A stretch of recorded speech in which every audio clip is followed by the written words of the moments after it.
میں آپ کی خدمت میں آپ کا ایک شکوہ پیش کرنا چاہتا ہوں. آپ کا شکوہ ہے, بالکل ٹھیک, سنائیں جی ذرا شکوہ.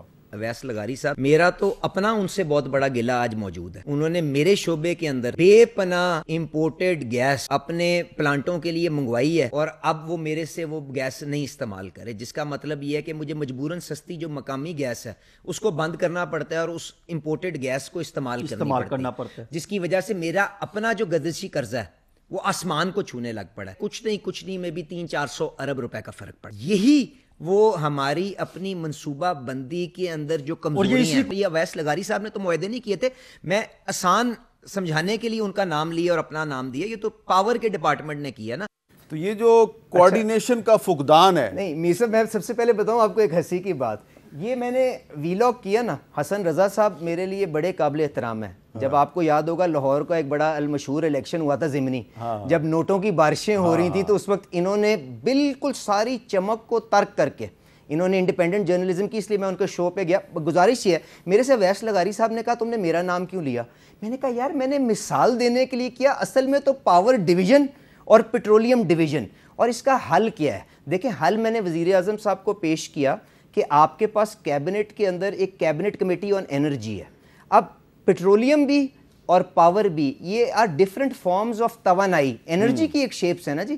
تو آپ ایک اپنی جوائنٹ پالیسی بنائیں, اس کیبنٹ کمیٹی کے اندر کوئی بھی سمری آئے بغیر نہ پیٹرولیم کی پاس کریں نہ پاور کی پاس کریں, تاکہ ہم یہ مڈ وے جا کے یہ فیصلہ نہ کریں کہ آج ہم نے نہیں اٹھانا اور 300 ارب روپے یا 250 ارب روپے کا پاکستان کو نقصان ہو جائے. وہ اپنی جگہ پہ ہم اس کو ہینڈل کریں گے. میر صاحب انشاءاللہ آپ کی دعا چاہیے, پر میں آپ سے گزارش یہ کر رہا ہوں کہ 250 ارب کا مجھے وہ انتظام کرنا ہے, 150 ارب روپے کا مجھے بجٹ میں نہیں ملا, ڈومیسٹک سیکٹر کو گیس مجھے مہیا کرنی ہے.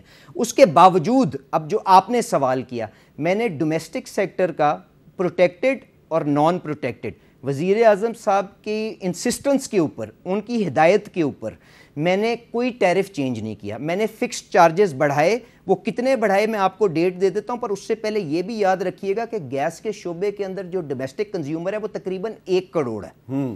65 لاکھ جو ان میں سے کنیکشن ہے نا جی, وہ پروٹیکٹڈ ہے. پروٹیکٹڈ کا کیا مطلب ہے کہ مجھے اوگرا کے مطابق 1800 روپے کے اوپر گیس ایوریج بیچنی ہے, تو میرا اپنا کھاتا پورا کمپلیٹ ہوگا. میں ان کو 300 روپے کی گیس بیچتا ہوں. میرے پاس 65 لاکھ کسٹمر تقریباً وہ ہے, جس کے لیے میں نے آپ سے 150 ارب کی کہا. اس کی جو میں نے فکسڈ چارج بڑھایا ہے وہ 200 روپے مہینہ ہے. 200 روپے مہینہ. میر صاحب پرسنٹیج میں آپ جو مرضی نکال دیں, میں پاکستان کو ایک ذمہ دار انداز میں چلانا چاہتا ہوں, میں کوئی یہاں پہ سنسنی نہیں پھیلانا چاہتا. آپ 400 پہ 250% ہے, وہ ہمارے کچھ دوستوں نے لگا دی خبر, وہ لگا دیں, پر 200 روپے میرے خیال سے جوس کا ایک ڈبہ, یہ 400 سے بڑھا کے آپ نے 600 روپے مہینے کا. میں اور آپ کو باقی بھی بتا دیتا ہوں میر صاحب. نان پروٹیکٹڈ جو کسٹمر ہے وہ تقریباً 37 لاکھ کے قریب میرے پاس موجود ہے, جس کا ٹیرف ہے 500 سے 4000 روپے کا. اس کا فکس چارج 500 سے 1000 روپے مہینہ بڑھایا. پرسنٹیج کی ایک سیکنڈ کے لیے بیسٹ ہو, ٹیرف کے اندر کوئی تبدیلی نہیں کی. یہ سارے وہ لوگ ہیں جو آپ کی کاسٹ سے سستی آپ سے گیس لے رہے ہیں. میرے پاس تقریباً صرف 2.5 لاکھ کسٹمر ہے جو 2000 سے زیادہ میرے سے گیس خرید رہا ہے, جس ریٹ کے اوپر مجھے اپنا سسٹم بیلنس کرنا ہے. اب اس کا مطلب کیا ہے میر صاحب, یہ ان 60 لاکھ لوگوں کے لیے تو مجھے پاکستان کا نظام نہیں بنانا نا. میں نے اس مجبوری کے تحت, اس بوجھ کے تحت میں نے نئے کنیکشن سارے بین کیے ہوئے ہیں. میں نے اس میں اب کیا کر رہا ہوں, جن کے پاس یہ کنیکشن موجود ہے ان کو مہینے کا گیس کا بل میر صاحب پتہ کتنا آ رہا ہے, 1000 سے 2000 مہینے کا. اتنا میرے خیال سے میں نہایت ہی عاجزی کے ساتھ, اور اللہ تعالیٰ معاف کرے اگر میری کوئی بات میں کچھ آپ کو کوئی اس میں گھمنڈ نظر آئے, میرے خیال سے ایک عام آدمی کا, آپ کے ڈرائیور کا بھی فون کا بل اس سے زیادہ کا ہوگا. ٹھیک ہے جی. اب اس کے بعد آپ آ جائیں, جب کیونکہ میں نے اس کو اتنی سستی گیس دینی ہے, ان 60 لاکھ گھروں کو مجھے نئے کنیکشنوں پہ بین لگانا پڑے گا, کیونکہ میں اپنا یہ اور بوجھ نہیں بڑھا سکتا, جو کہ لگا ہوا ہے پچھلے سال سے عمران خان کے دور سے.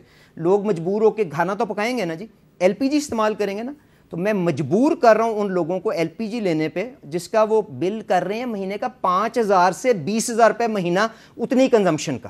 تو کیا یہ جائز ہے, مجھے آپ بتائیں. اچھا, اس کے بعد اگر آج میں فل کاسٹ کے اوپر ان کو آر ایل این جی کا کنیکشن دے دوں, جس کے اوپر میں وزیر اعظم صاحب سے بات کر رہا ہوں, کیونکہ یہ بھی ایک مسئلہ ہے نا جی کہ ہم اس گردشی قرضے کی وجہ سے نئے کنیکشن بھی نہیں دے رہے. تو میں ان سے کہہ رہا ہوں کہ آر ایل این جی کے اوپر جو فل کاسٹ ریکوری کے اوپر بھی اگر میں میر صاحب دے دوں تو ان کے مہینے کا خرچہ بنتا ہے 4000 سے 15000 روپے مہینہ, مطلب 25% کی ان کو پھر بھی بچت ہو جاتی ہے. پر کیونکہ ہم نے ہر مسئلے کو سیاست کی نظر کرنا ہے. ہم نے کسی معاملے کے اندر ہم نے اکنامک میرٹ کی بات نہیں کری, ہم نے سنسنی کرنی کہ 50% ریٹ بڑھ گیا. مجھے بتائیں میر صاحب 2000 روپے گھر کا آپ کے گیس کا بل, کمزور ترین لوگ بھی ہوں, جب اس کو طے کیا گیا منیمم ویج آپ کی 20,000 کی تھی, آج 40,000 کی منیمم تنخواہ ہو گئی. کیا یہ مناسب ہے؟ تو یہ کہیں سے تو خسارہ پورا کرنا پڑے گا نا جی. تو یہ 150 ارب کا اور 250 ارب کا جو پاور ڈویژن, اویس لغاری نہیں میں کہہ رہا میری آپ پھر لڑائی نہ کروائیے گا, پھر کلپ چلوا کے, پاور ڈویژن کا جو 250 ارب اور یہ جو 150 ارب روپے ڈومیسٹک کنزیومر کا ہے, میں نے یہ 400 ارب کا انتظام کہیں سے کرنا ہے, جس کے لیے مجھے مجبوراً یہ قیمتوں کو ایڈجسٹ کرنا پڑا. اللہ خیر رکھے کہ ہم یہ پاور ڈویژن اور اپنے جو سپلائرز کے ساتھ معاملہ طے کر لیں اور ہمیں دوبارہ جنوری میں جا کے یہ انکریز نہ کرنی پڑے, کیونکہ IMF کے پروگرام کے تحت آپ کو سال میں 2 دفعہ اپنے ڈیفیسٹ کو کنٹرول کرنے کے لیے قیمتوں میں رد و بدل کرنا ہے. ہم اس کے اوپر جنگی بنیادوں پہ کام کریں اور اللہ تعالیٰ خیر رکھے, انشاءاللہ آپ کو اچھی خبر آئے گی. اچھا, کچھ باتیں جو ہیں وہ آپ کے بڑوں کی, آپ کے بزرگوں کی ہیں, ذرا ان پہ بھی میں چاہتا ہوں کہ علی پرویز ملک صاحب ایک ینگ ڈائنامک پولیٹیشین ہیں, منسٹر ہیں ہمارے, اور بڑے انٹیلیجنٹ ہیں, تو ذرا میں چاہتا ہوں کہ ذرا یہ سنیں کہ ان کے بڑے جو ہیں وہ ماضی میں کیا کچھ کہتے رہے.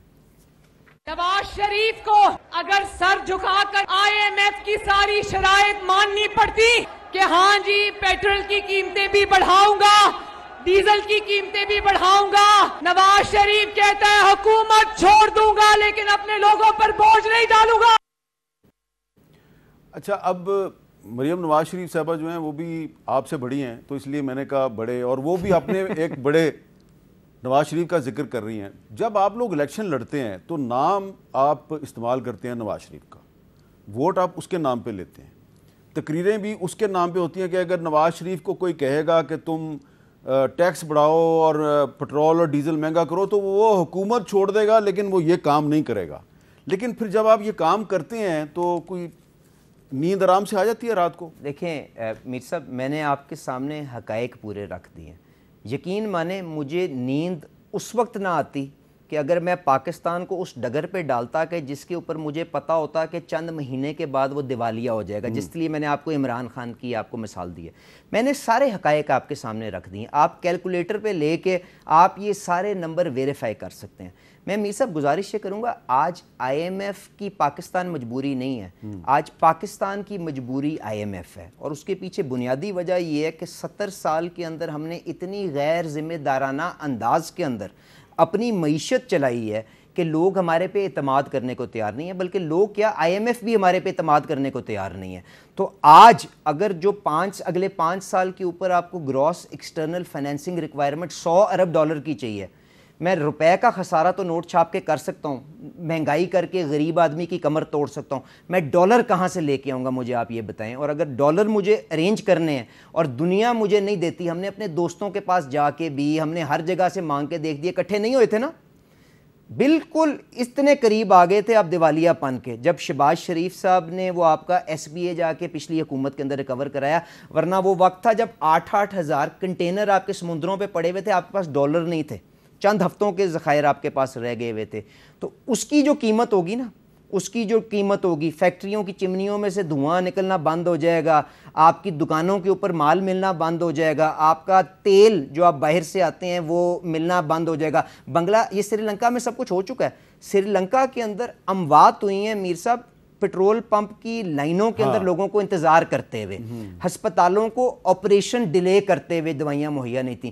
تو مجھے یقین مانیں اگر میں عوام کو سچ بتا کے, عوام کو اعتماد میں لے کے اگر یہ مشکل فیصلے بھی کر لوں تو مجھے یہ نیند بالکل ٹھیک آئے گی, کیونکہ مجھے یہ پتہ ضرور ہوگا کہ چند مہینے کی تکلیف کے بعد, چند دنوں کی تکلیف کے بعد پاکستان کا ایک روشن مستقبل ہے. یہ آپ نے بڑی ایک اہم بات کی ہے. اس کا مطلب ہے کہ 1 سال کے بعد اچھی خبریں آئیں گی. دیکھیں میر صاحب, اچھی خبریں کافی حد تک آپ کو دیکھیں اب استحکام نظر آ گیا ہے. میں آپ سے بالکل کھلی بات کروں گا, اور کئیوں کو یہ بات شاید ناپسند آئے. گزارش یہ ہے کہ سفر دیوالیہ پن سے جو ایک جامع اور پائیدار ترقی کا, میں جامع اور پائیدار کہہ رہا ہوں لفظ دے کے, وہ آپ کو استحکام کے ذریعے جائے گا. آج کم از کم آپ نے استحکام حاصل کر لیا, اور وہ جو گونج تھی دیوالیہ پن کی وہ ختم ہوتی ہوئی آپ کو نظر آ رہی ہے. اب ہم ڈیفالٹ پہ نہیں جا رہے. جی بٹ استحکام in it self is a fleeting آپ کی اپرچونٹی, کیونکہ آپ اس کو 1.5-2-2.5% کے اوپر اپنی معیشت کو اگر آپ ترقی کروائیں گے تو آپ وہ 20-25 لاکھ جو سالانہ آپ کو نوکریاں جنریٹ کرنی ہیں, آپ کو جو وہ ہلچل اپنے معیشت کے اندر پیدا کرنی ہے, جو لوگوں کی اپنی قوت خرید بڑھانی ہے, جو لوگوں کی آمدنی بڑھانی ہے, جو لوگوں کی لائف سٹائل بڑھانی ہے, آپ وہ حاصل نہیں کر سکیں گے. تو آپ کو اگر وہ حاصل کرنا ہے آپ کو اب اگریسو اصلاحات کرنی ہوں گی, چاہے وہ پرائیویٹائزیشن کی ہوں, چاہے وہ گیس کے شعبے کی ہوں, چاہے آپ کو بجلی کے شعبے کی ہوں, چاہے آپ کو کسی بھی ٹیکسیشن کے اندر ہو. اب یہ نظام نہیں چلے گا کہ 30 لاکھ لوگوں سے آپ 500 ارب اکٹھا کر لیں اور دکانداروں سے ٹیکس نہ لیں, آپ کاشتکاروں سے جو منافع بخش کاشتکاری کر رہے ہیں ان سے پیسہ نہ لیں.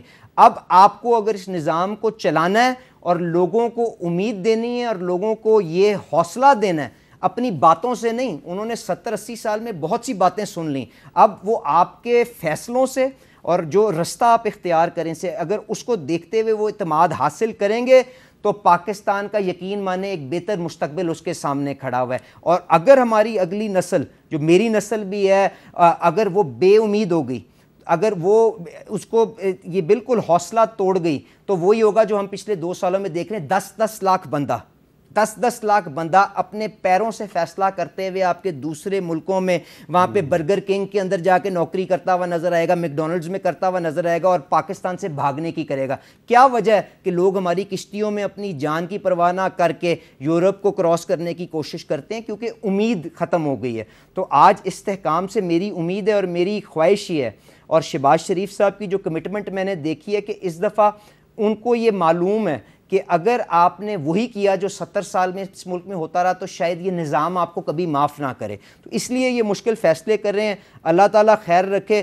میرا آپ سے یہ وعدہ ہے, جتنی دیر موجود ہوں جو حق اور سچ سمجھوں گا, مقبول نہیں, جو صحیح سمجھوں گا اگلی نسل کے لیے, اس کے لیے آواز ضرور اٹھاؤں گا اور کوشش کرتا